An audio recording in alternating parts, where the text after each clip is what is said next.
Zemkinkomo kolandini.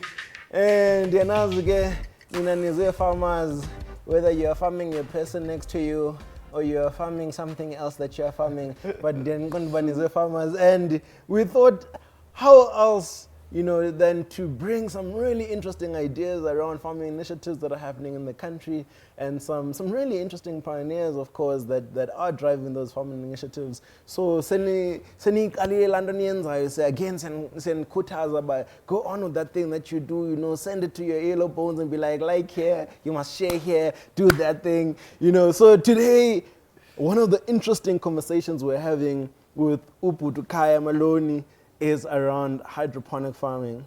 And actually, let me just open it up to you. What is hydroponics to begin with? Hi, so thank you for having me here first. Maloney Makaya. My name is Kaya Maloney. I'm a hydroponic hops producer. And what that means is basically hops is one of the main ingredients in beer. It has malt, it has water, it has barley, and that sweet, sour taste that we get, those are the hops. Traditionally, hops are grown in George, and I decided to try innovate and grow them within the inner city of Johannesburg. We had one fox, little fox right now at the moment, and I just decided a year and a half ago, I'm going to try my best to disprove any theory that hops only grow in George in the Western Cape. One step back though. Yeah. Hydroponics. What is that? And after, I guess, contextualizing what it is, how does that intersect with traditional agriculture? Okay, so traditional agriculture we know is grown on soil, grown on water, soil with water and land, fertile land and everything like that. Hydroponics, the difference is it's no soil, it's water 100% of the time, and electricity that generates the water to have it grow within different techniques and different systems and different grow techniques. Instead of soil, we use grow media. Grow media has a porous substance, a nutrient substance, where the soil grows and stuff like that. I mean, I hear that within hydroponic space that you use 97% less water than what traditional farming uses. And that's one big advantage when it comes to hydroponics. The space you save and the water, the amount of water you save, the waste and energy that you save as well compared to traditional methods. And transport is a big, because once you're in the city doing hydroponics, you save on things like transport and logistics and all that. Yeah. So, South Africa is a water scarce country. Sasivile about day zero in the Western Cape, and Kunamahem about day zero coming to Johannesburg. And these are people saying day zero for what? And in the same vein, they're like, we hear all the complaints that you guys have about Eskom and load shedding, and they're like actually high energy usage for what? Because this is hydroponics. They're like, actually, we hear you guys complaining about the potholes and agricultural gravel roads and all that stuff, and they're like, bad roads for what? Because we're doing inner city farming. And in our earlier episodes, we spoke about how the Mkaba gang is doing things to the market, and I spoke about these craft beer drinkers, and now we know who's in charge of the Mkawa gang. So let us know why specifically hops.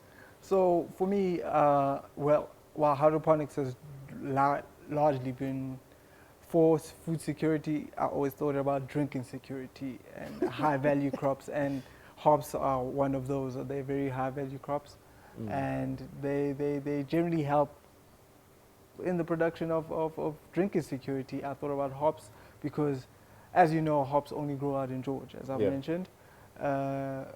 So with that in mind, I was like, okay, why not try test it and put that to the test and try grow them in urban city spaces, rooftops, in tunnels and garages, and just try to disprove that mythos that they only grow in a specific region. But there's one person who's absolutely in charge of all of the habits that you've got after work, all of the habits that you've got after you've been stressed out by that partner of yours. This is the man that wants to make sure that you are sufficiently, you're sufficiently, what's the word? Not moisturized. Nutrition. You're sufficiently nutrition to deal with your problems. What are the opportunities that and the challenges that I think are presented by urban farming, as well as then the particular crop that you've chosen, which is hops? So for me, I would say like the biggest barrier would be obviously like the space. Like scaling up is the one problem I'd note in hydroponics, because if you're working with a 30 by 90 space, you can only produce so much, even if it's on specific crop or whatever crop it is, a high yielding crop. But the advantages far outweigh the disadvantages when it comes to hydroponic hops. I mean, to be able to churn out something that grows once a year, 3 times a year, Sure. at a bigger yield, Yeah. fresher time and fresher everything, Yeah. fresher. It makes it that much always fresh. Yeah. It just gives it that much big of an advantage in that case in point. Yeah. And then, again, you speak about high value crops and high value. So if I'm sitting there at home and I'm trying to understand what does high value crop mean in the context of also why you chose hops specifically, what is that? So a high value crop, I understand it as something that at the market sells for a much higher price than something that's medium priced or low priced. So for example, something that's 10 Rand at the market per kilogram, generally those grow quicker, faster, but there's too much of them in excess. Yeah. But with the ones that are rare and are environmentally hard to grow, Yeah. those tend to be high value crops. Okay. And those go for a much higher price at the market because they're scarce, because the environment. And hydroponics, the advantage of hydroponics is that they grow better in controlled conditions, Yeah. as opposed to traditional farming methods. Do you think of yourself as a farmer first or as an innovator first? Myself, I would like to think of myself as an innovative businessman, if anything. When you bring together the synergy of high yield crops and a farming business, because I'm not a farmer by nature, but it's something I've grown to understand and like and appreciate and see the value in it, in growing this specific crop per se. So for me, it's just bringing the two into one. And then, of course, you spoke about, the logistical benefits of the whole, urban farming thing because you're close to market. But in reality, if a person is thinking about, this sounds super interesting, there's the urban farming initiative, etc. We can farm on rooftops and all of that stuff. But how big is the market really? So the market is huge. Like statistics predict that by 2025, the number of people moving into urban areas is going to far outweigh the food supply in the area. Yeah. So I understand people that are in food security, growing things like lettuce, cucumbers, spinach, and all of that. Yeah. So the demand will be there eventually, where we'll have to fight for food, essentially. Not physically, but like. But if owns are fighting, there's probably usually some karate juice. Exactly. So it's a numbers game, basically. The food security thing. The more people move into urban areas, the less food there is for everybody to feed off of, and the space and everything. So things on rooftops, the hydroponic farms on rooftops, directly help feed an apartment building, for example. Like people could buy from upstairs instead of going to the store and paying high quality for things. So it does meet a need in that sense. And then, lastly, how do you, for a person who thinks this is quite interesting, and maybe as we talk about the urbanization rates and all of that stuff and the consumption trends, I mean, we see particularly beer, for example, that South Africa is a large consumer of beer. For a person who thinks, actually, I'm interested in urban farming, where would you start looking? in terms of really just trying to learn a little bit more, but also thinking about building an enterprise? Yeah. So I always say the University of YouTube is free. Yeah, I'm on YouTube. This is exactly what I'm talking about. University of YouTube. So share that thing, like that thing, but sorry, subscribe on that thing.